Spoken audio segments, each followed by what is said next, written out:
Welcome to Films and Stuff with your hosts, Pete Mitchell and Ethan Hunt. Hi, everybody. Welcome back to the Films and Stuff podcast. I'm your namesake, Ethan, along with most valuable Pete. Hey, Pete, how are you today? I am great. How are you? Everything is good. It is not Saturday, but we are still doing, drum roll, the weekly stream or skip segment. I introduce it, and then Pete takes over and, let's say, reiterates the rules of the game. So, Pete, without further ado, please remind everybody, new listeners and old listeners alike, what is stream or skip? All right. So Ethan and I have prepared lists of TV shows for each other to watch. Every week, we randomly assign each other one of those shows. We watch at least 2 episodes or 30 minutes if it's a feature-length program. And on that basis, we determine if that show is worthy of being streamed or skipped. Hence the title, Stream or Skip. This week, let's see where we are with what was assigned to me, the Pitt on, oh my God, I can't even keep track of what it's called anymore. It used to be Max, but now it's back to HBO, right? Back to HBO Max. I mean, the more things change, ineptitude the more they stay the at same. Warner Brothers is strong. The ineptitude is strong at Warner, but what's even more surprising is that they must have, like, I don't know who's making these recommendations, someone, right? Let's say it's an external consultant or like an internal group or someone, but they're not really doing anything dramatic, right? It just keeps kind of going back and forth. Like, okay, let's call it HBO. Let's make it HBO Plus. Let's make it HBO Max. Let's just call it Max. No. We're going back to HBO. For you and I, we've basically been calling it the same thing all the time.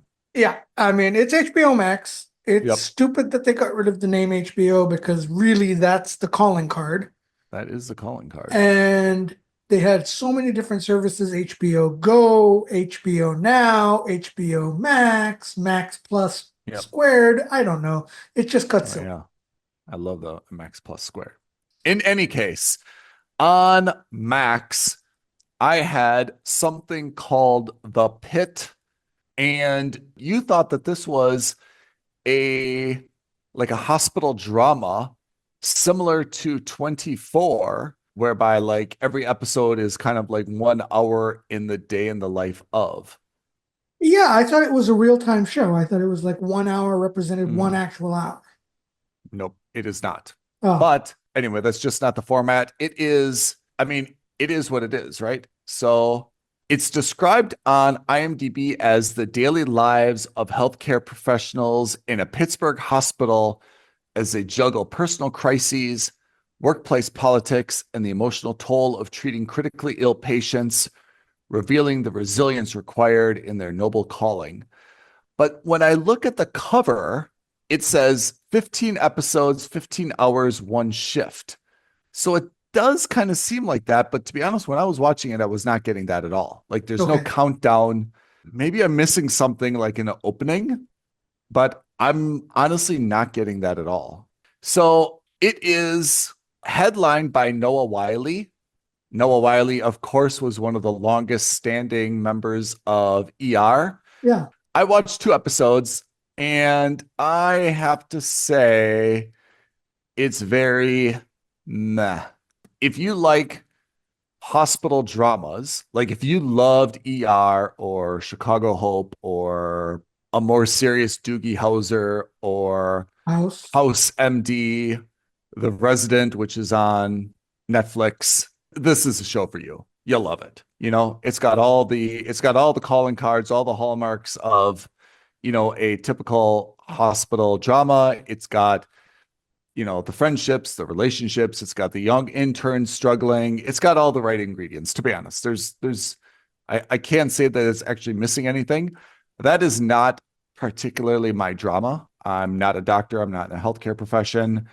I've never been like in love with ER, even though the ER alum have gone on to be probably the greatest ensemble, I think, in like any show, right? I mean, from Clooney to Julianne Margulies and Noah Wyle. But so I guess what I'm saying is, from my perspective, The show is absolutely fine to keep on in the background if you're doing your laundry, cooking your noodles, paying your bills, whatever it is. It's perfectly good in the background. You're not really going to miss anything if it doesn't have 100% of your attention, but it doesn't. Maybe it's because there have been so many hospital emergency room procedurals that, to be honest, this doesn't really have anything super interesting.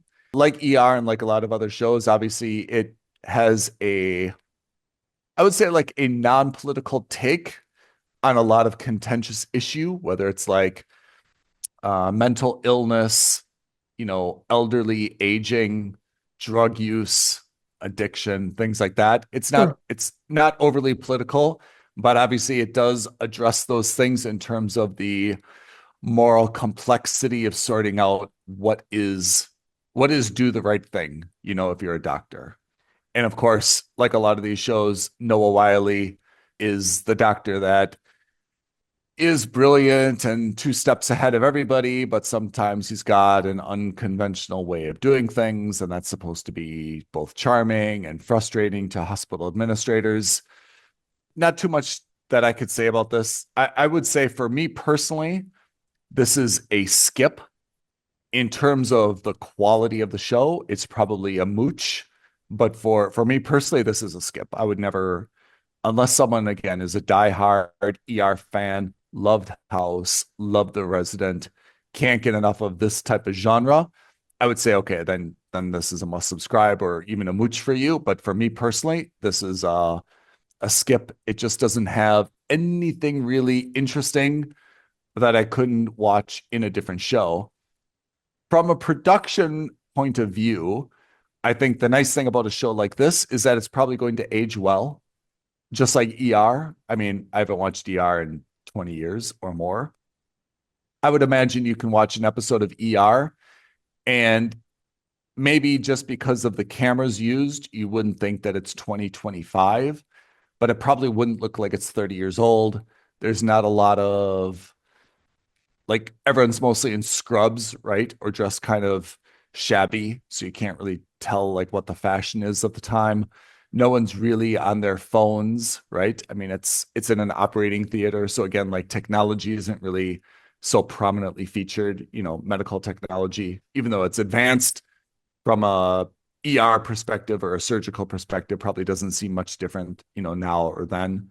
So I'd say this show is probably going to age pretty well, which probably makes it one of the reasons that it's nice to do something that's kind of a refresher on ER. It's on HBO. It's got a big name in Noah Wyle. Everyone else to me is unknown, but I'm sure they've got, quite good credentials. So again, I'm giving it a skip, but it's not to diminish the quality of the show. Okay. So that is The Pitt on what is now referred to as HBO Max. Pete, what do you got? All right, moving swiftly on. I had a show on Netflix called No Good Deed. It is a comedy, and it stars a few popular names. It's got Lisa Kudrow of Friends fame, Oh, yeah. Ray Romano of Everybody Loves Raymond, Yeah.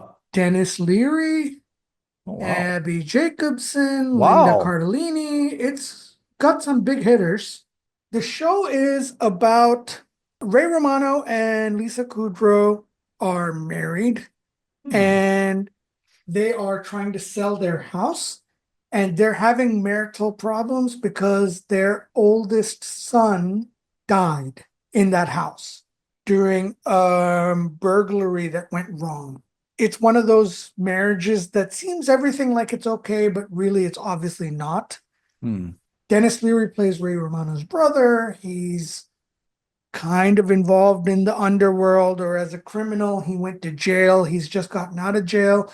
And then we start to learn that he went to jail because he helped Ray Romano and Lisa Kudrow with a crime.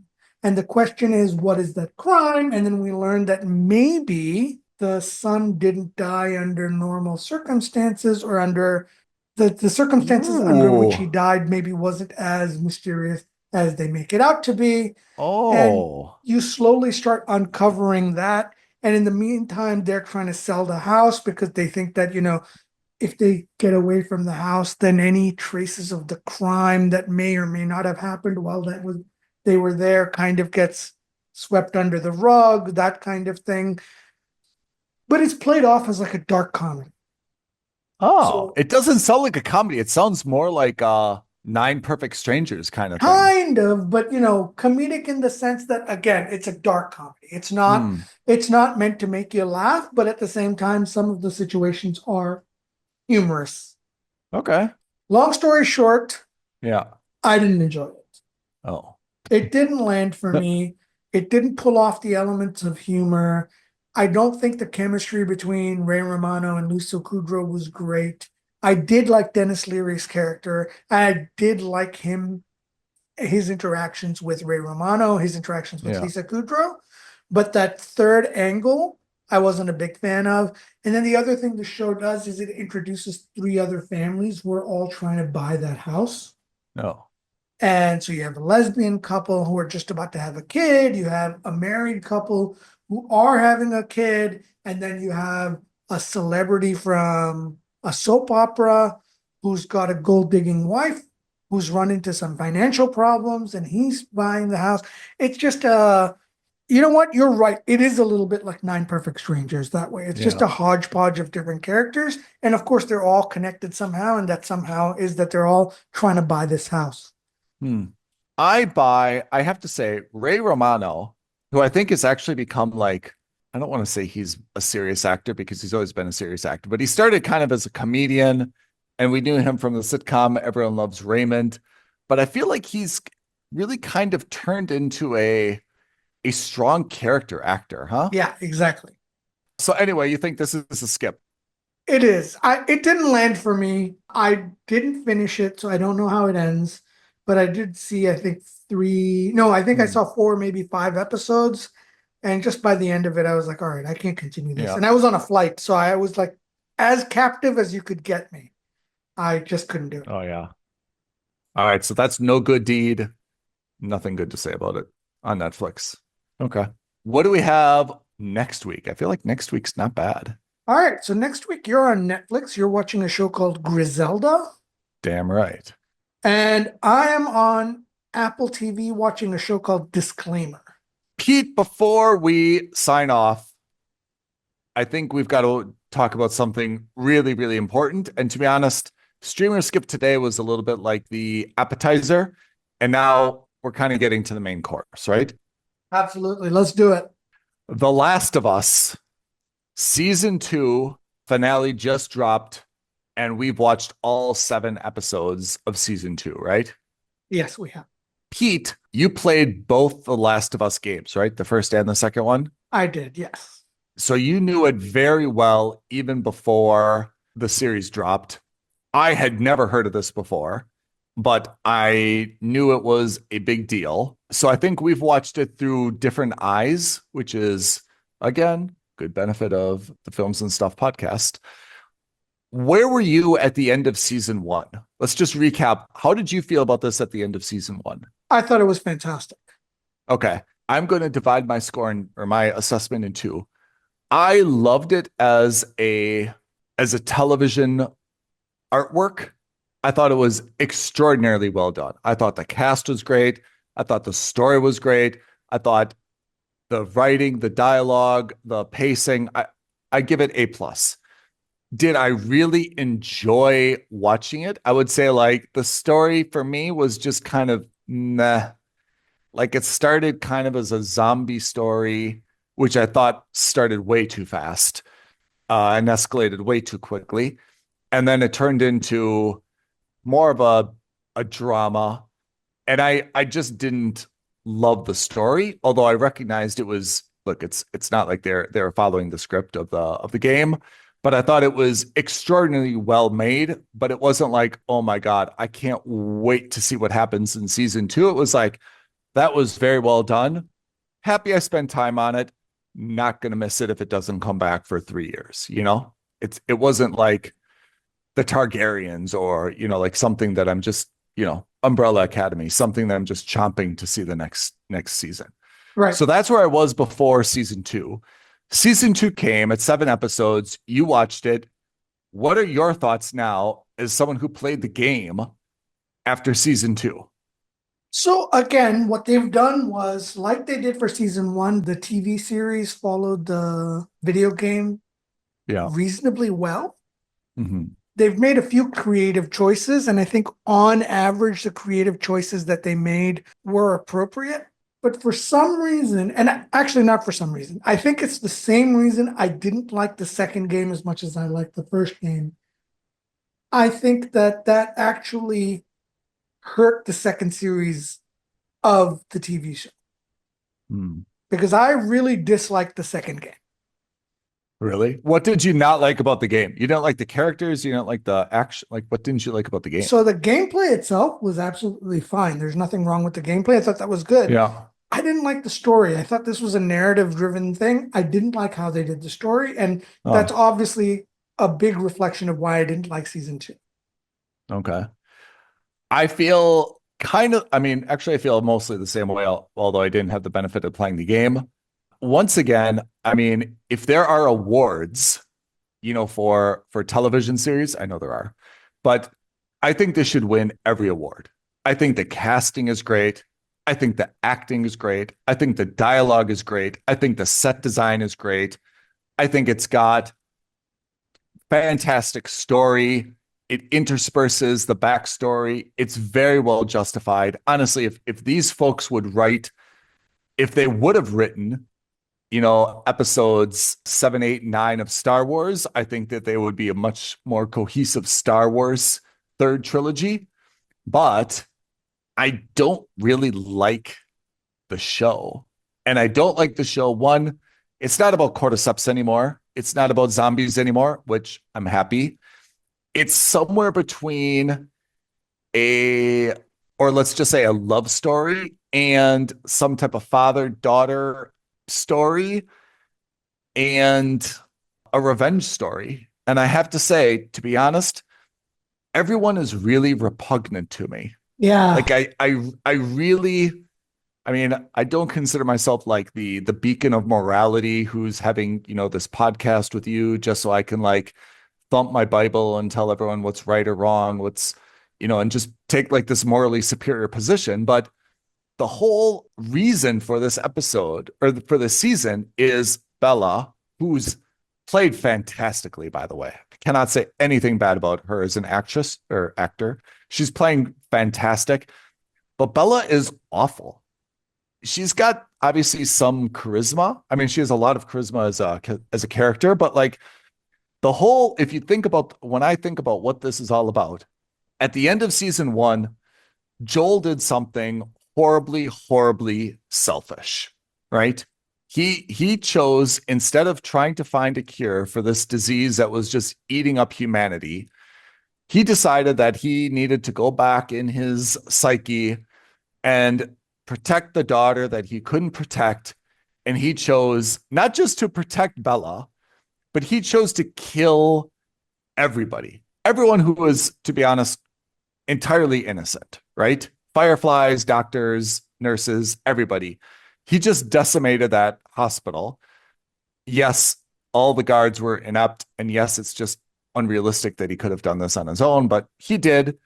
And that was just a horrible, horrible act. Like there's no, I think, universe where you can really justify what he did. You can find reasons for why he did it, right? And maybe those are compelling reasons in his own psyche, but no one can say that what he did was the right thing to do, considering what the stakes were.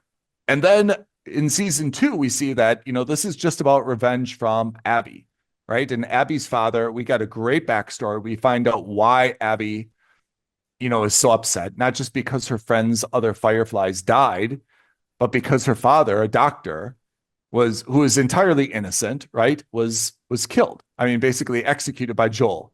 She wanted revenge on Joel. Now I think we're into like of a moral gray area, which is revenge right? Is revenge wrong?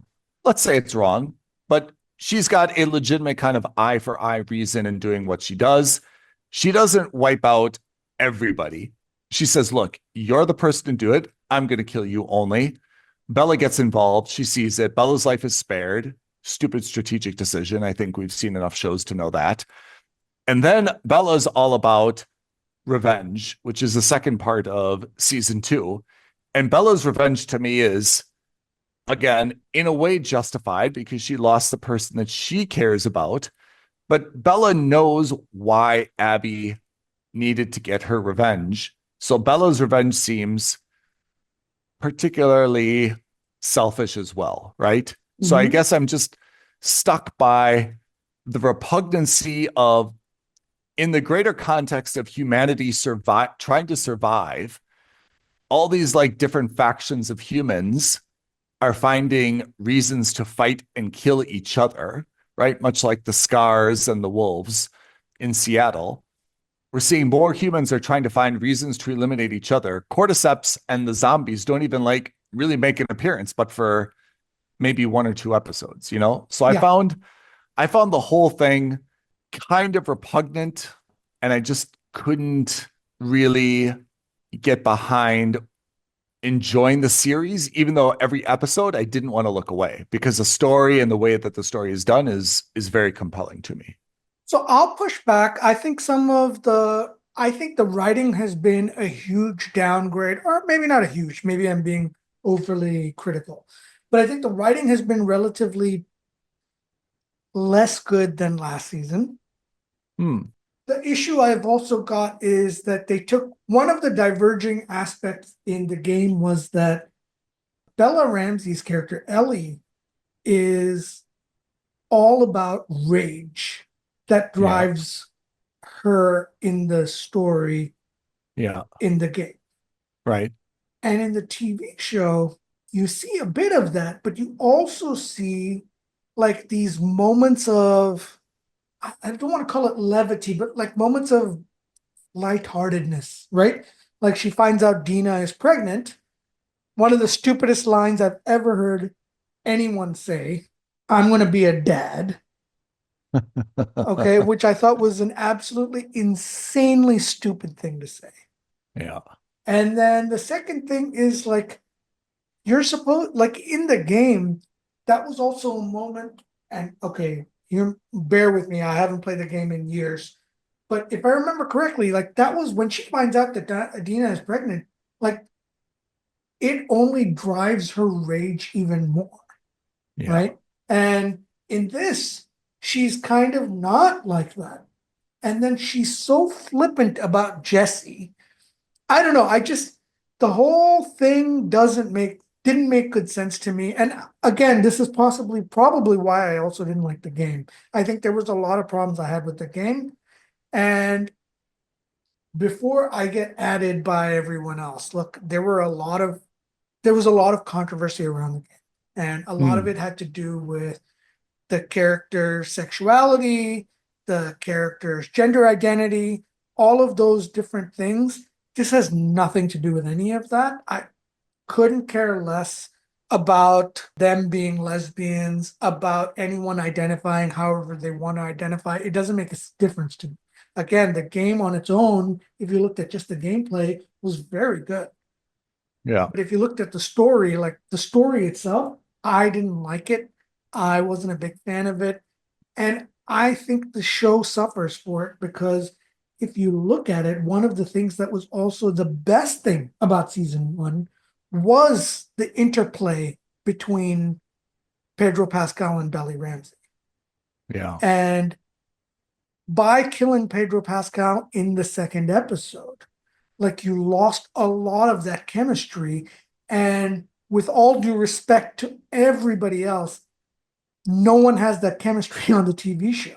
And that chemistry is missing, except for, Bella Ramsey and Dina do not have that chemistry on screen together that Pedro Pascal and Bella Ramsey do.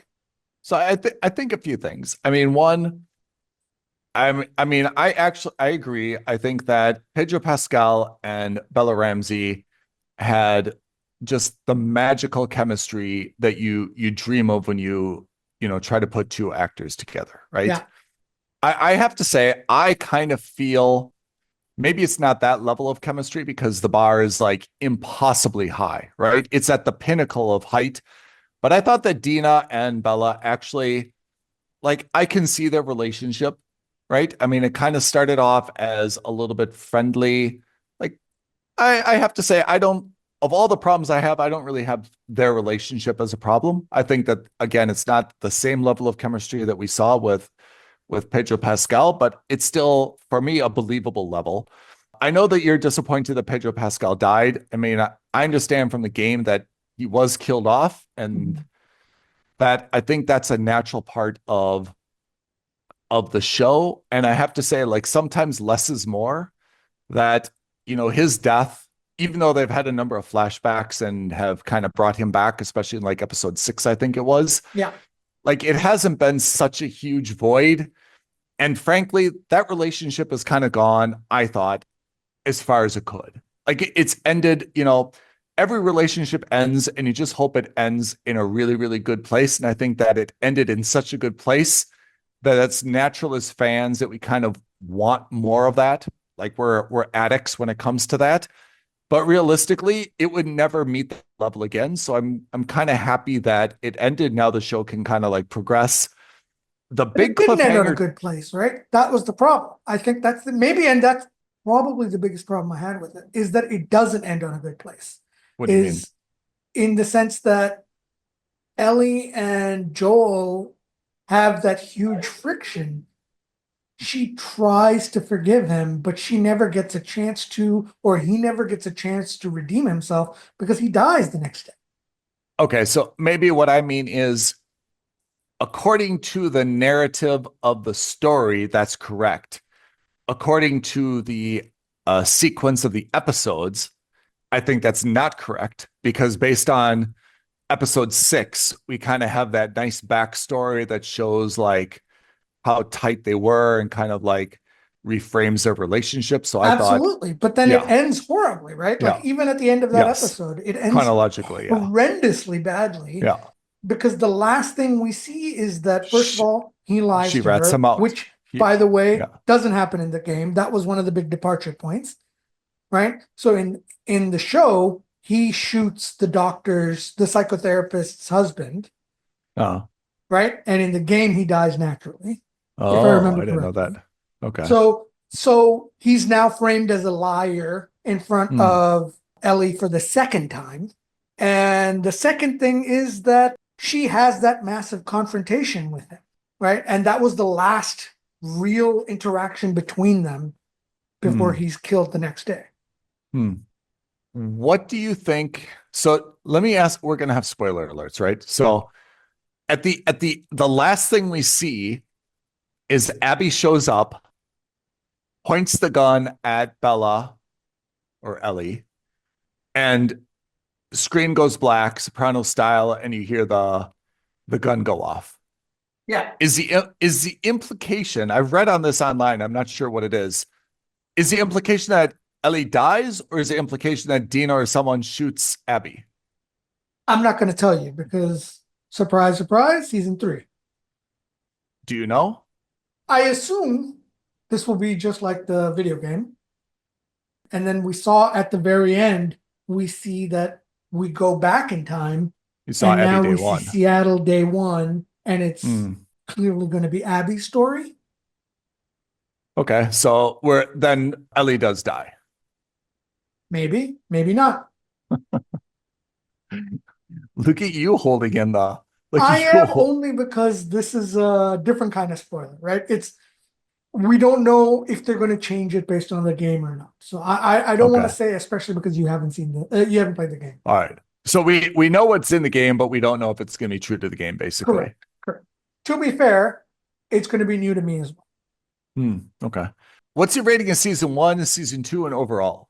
So season 1 was a must subscribe. I really thought it Yeah. was fantastic. I thought it was great storytelling. I really enjoyed it. And I think season 2 started off relatively okay.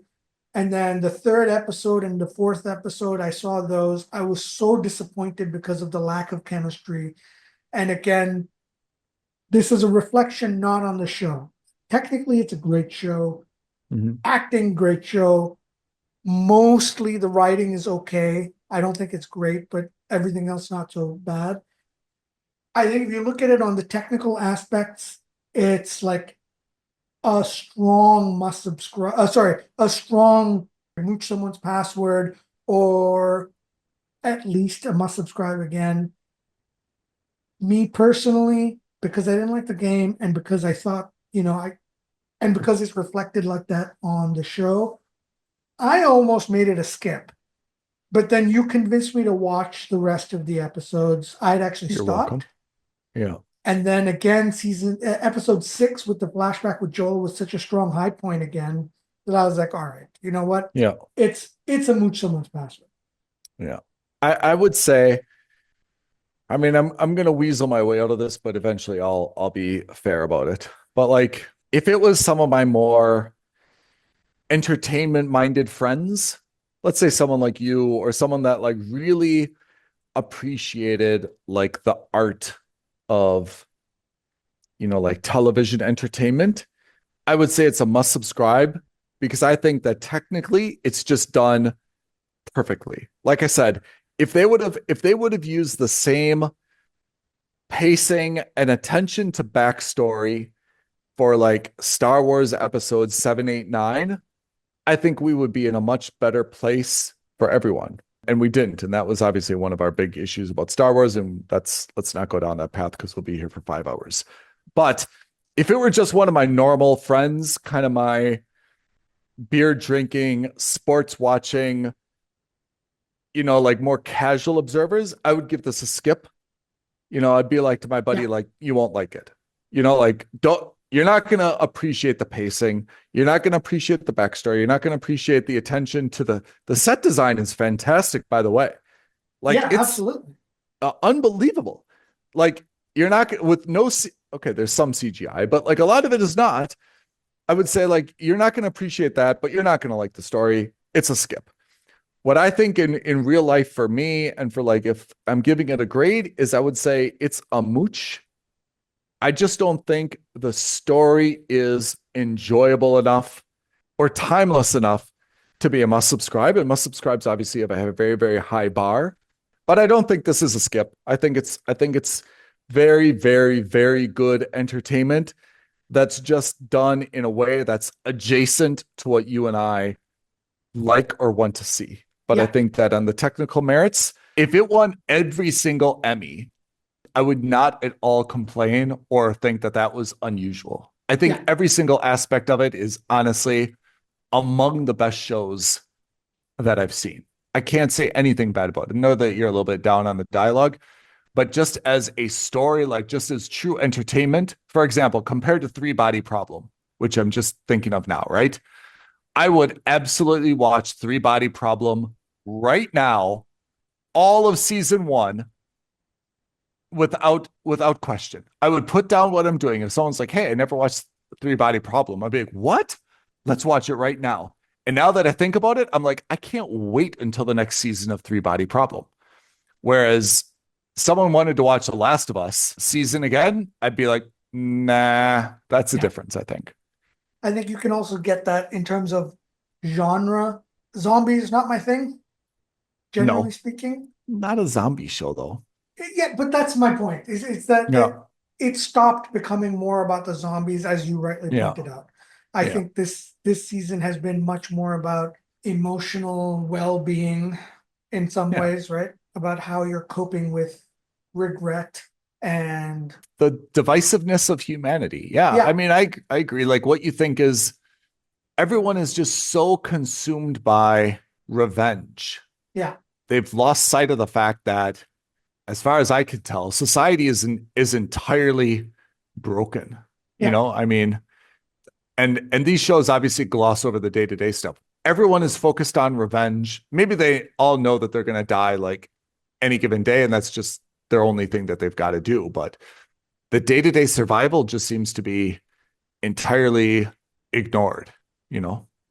All right, so that is stream or skip, where I laid it down for the Pit.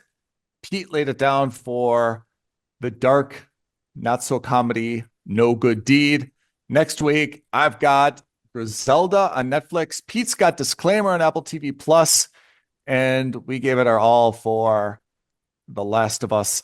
All right, Pete, read off our social media creds and all that YouTube jazz before we sign off for the day. All right. Tweet at us at FNS Podcast. DM us on Instagram at Films and Stuff Podcast. But the best thing you can do, like this video, leave a comment below, hit that notification bell, and subscribe to our channel. Ooh, yeah. Well done. Okay.